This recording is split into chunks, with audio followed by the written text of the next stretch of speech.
सूरतुल बकरा आयत नंबर 65 और 66। बैंक लोगों ਨੂੰ ਕਰਜ਼ੇ ਦਿੰਦਾ ਮਕਾਨ ਬਣਾਉਣ ਵਾਸਤੇ, ਲੋਕਾਂ ਨੂੰ ਕਰਜ਼ੇ ਦਿੰਦਾ ਕਾਰੋਬਾਰ ਚਲਾਉਣ ਵਾਸਤੇ। ਇਹਦੇ ਨਾਲੋਂ ਵੱਡੀ ਬੇਬਰਕਤੀ ਭਲਾ ਕੀ ਹੋ ਸਕਦੀ ਹੈ ਕਿ ਲੋਕਾਂ ਨੂੰ ਆਪਣਾ ਮਕਾਨ ਬਣਾਉਣ ਵਾਸਤੇ ਕਰਜ਼ੇ ਦੇਵੇ ਤੇ ਬੈਂਕ ਦੀ ਕੋਈ ਬ੍ਰਾਂਚ ਆਪਣੀ ਜ਼ਾਤੀ ਨਹੀਂ, ਸਾਰੀਆਂ ਹੀ ਰੈਂਟ ਤੇ ਨੇ, ਸਾਰੀਆਂ ਹੀ ਕਿਰਾਏ ਤੇ ਨੇ। ਇਹਦੇ ਨਾਲੋਂ ਵੱਡੀ ਭਲਾ ਬੇਬਰਕਤੀ ਕੀ ਹੋ ਸਕਦੀ ਹੈ? ਇਹਦੇ ਨਾਲੋਂ ਵੱਡੀ ਭਲਾ ਰੱਬ ਦੀ ਪਕੜ ਕੀ ਹੋ ਸਕਦੀ ਹੈ ਕਿ ਜਿਹਦੀਆਂ ਆਪਣੀਆਂ ਬਿਲਡਿੰਗਾਂ ਕਿਰਾਏ ਤੇ, ਜਿਹਦੀਆਂ ਆਪਣੀਆਂ ਬਿਲਡਿੰਗਾਂ ਰੈਂਟ ਤੇ, ਉਹ ਲੋਕਾਂ ਨੂੰ ਕਰਜ਼ੇ ਦਿੰਦਾ ਫਿਰਦਾ ਕਿ ਲੋ ਜੀ ਆਪਣੇ ਮਕਾਨ ਬਣਾਓ। ਇਹ ਸਾਰੀਆਂ ਸੂਦ ਦੀਆਂ ਤਬਾਹਕਾਰੀਆਂ ਨੇ। ਬਿਸਮਿल्लाहिर रहमानिर रहीम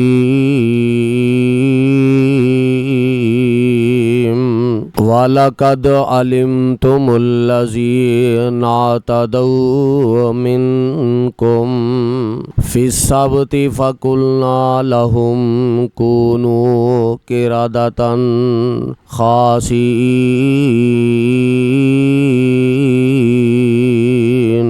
फजअलनाहा नकालन लिमा बैना यदैहा वमा खल्फहा व मौइज़तन लिल मुत्तकीन। अल्लाह रब्बुल इज़्ज़त ने इस आयत मुबारका दे अंदर यहूद दी एक ऐसी हरकत दा तज़किरा कीता जिन्हों मेरे और तुहाडे मुआशरे दी ज़बान दे अंदर हीला भी कहा जांदा।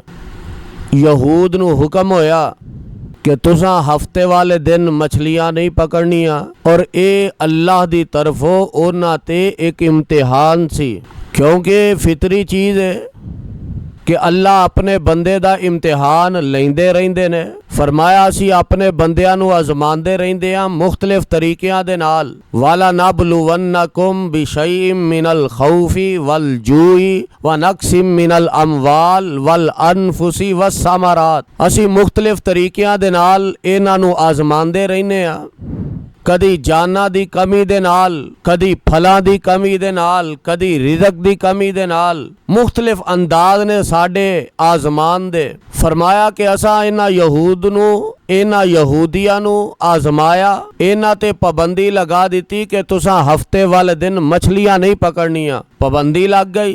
हुण होया कि ए बस्ती जिन्नू हुक्म मिलिया सी ए समुंदर दे किनारे आबाद सी। होया एक हफ्ते वाले दिन मछलियां कसीर तादाद दे अंदर समुंदर दे अंदर नजर आउन। सूरह आराफ दे अंदर अल्लाह ने बयान किया शुर्राअन, इंज पानी चो सिर कढ़ दियां दौड़दियां लगियां जांदियां ने। ये वेख के ते हैरान हुंदे ने कि असी अतवार वाले दिन आउने आ, सोमवार वाले दिन आउने आ, मंगल वाले दिन आउने आ, बुध वाले दिन आउने आ, जुमेरात वाले दिन आउने आ, जुमे वाले दिन आउने आ। ये कैफियत नहीं हुंदी ते हफ्ते वाले दिन ये सिर कढ़दियां लगियां हुंदियां ने। उन्होंने एक हीला इख्तियार किया, जिवें एक मिसाल भी मशहूर है कि सप भी मर जाए ते लाठी भी बच जाए। लेकिन ऐसिया मिसालां शरीयत दे अंदर अल्लाह दे अहकामात दे सामने इस्तेमाल नहीं करनियां चाहिए। उन्होंने क्या कोई ऐसा तरीका इख्तियार करो कि अल्लाह दे हुक्म नूं असी ठुकराइए भी ना ते साडा मामला भी हल हो जाए। उन्होंने समंदर दे किनारे हौज बनाए। उन्हां हौजां दे अंदर जदों मछलियां आ जांदियां हफ्ते वाले दिन दाखिल हो जांदियां, उन्हां हौजां दा मुंह बंद कर दिता जांदा और अतवार वाले दिन जाके पकड़ लेंदे, बाहर निकाल लेंदे, या फिर जुमे वाले दिन जाल लगा लेंदे।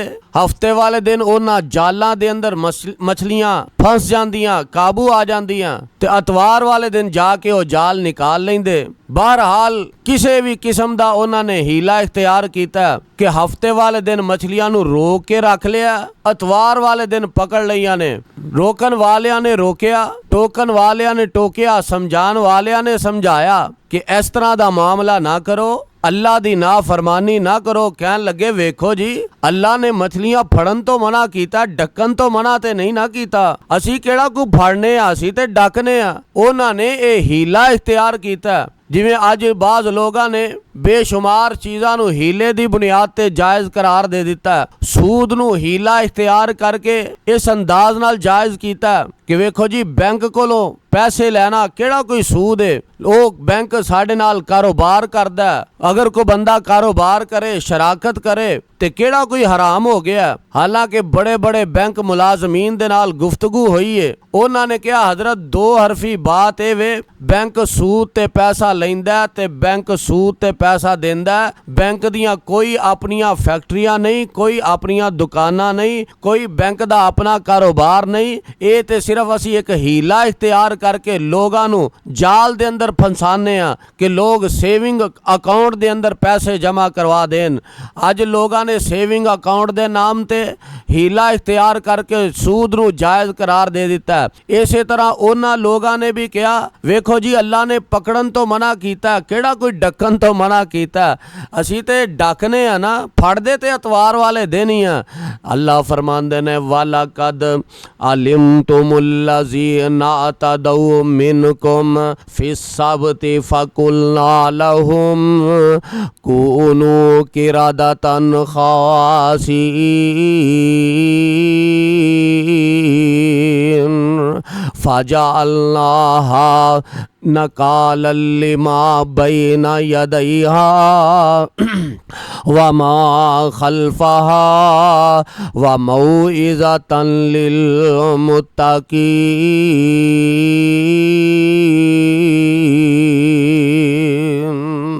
अल्लाह फरमाते ने क्या तुसी उन्होंने जानते हो जिन्हों ने हफ्ते वाले दिन ज़्यादती की। असा उन्होंने आख्या हफ्ते वाले दिन मछलियाँ नहीं पकड़निया। उन्होंने हीला किया, उन्होंने मछलियाँ नू पकड़िया। फकुलना लहुम कूनू किरादतन खासीन।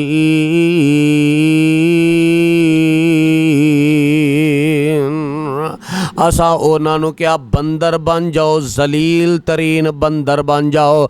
असा उन्हां दियां शक्लां तब्दील कर दित्तियां, उन्होंने इंसानां दी बजाए बंदर बना दिता। असा उन्हां दियां शक्लां तब्दील कर दित्तियां। फरमाया डर जाओ अल्लाह दी नाफरमानी तो, डर जाओ हीले करन तो। एवें हीले करके सूद नू जायज़ करार ना दिया करो। एवें हीले करके शराब नू एनर्जी ड्रिंक दे नाम तो जायज़ करार ना दिया करो। एवें हीले करके पर्दे दा मजाक ना उड़ाया करो। आए वेखो जी अख हयात अख दे अंदर होनी चाहिए, हयात दिल दे अंदर होनी चाहिए। पर्दा करन दी की जरूरत है। इस तरह दे हीले ना करया करो। अगर इस तरह दे हीले करोगे तो ओदी सज़ा अल्लाह दुनिया ते ही दिखा देंदे ने। ओ कहन वाले ने कहा सी ओ वेखो ना जिहड़ा बैंक है ये लोगां नू करजे देंदा मकान बनाने वास्ते, लोगां नू करजे देंदा कारोबार चलाने वास्ते। इहदे नालों वड्डी बेबरकती भला की हो सकती है कि लोगां नू अपना मकान बनाने वास्ते करजे देवे ते बैंक दी कोई ब्रांच अपनी जाती नहीं, सारियां ही रेंट ते ने, सारियां ही किराए ते ने। इहदे नालों वड्डी वाला बेबरकती की हो सकती है। इहदे नालों वड्डी वाला रब दी पकड़ की हो सकती है कि जिदियां अपनियां बिल्डिंगां किराए ते, जिदियां अपनियां बिल्डिंगां रेंट ते ओ लोगां नू करजे देंदा फिरदा कि लो जी अपने मकान बनाओ। ये सारियां सूद दियां तबाहकारियां ने ते हीले साजी दियां तबाहकारियां ने। इन्हां लोगां ने हीला करके कौम नू एक दाव ते लगाया, फराड ते लगाया। अल्लाह फरमांदे ने कि जिन्हां लोगां ने इस किस्म दा हीला कीता असा उन्होंने जलील तरीन बंदर बना दिता ते नाल आर्डर जारी कर दिता फाजा अल्लाह नकाल लिमा बैना यदैहा व मा खल्फहा व मौइज़तन लिल मुत्तकीन।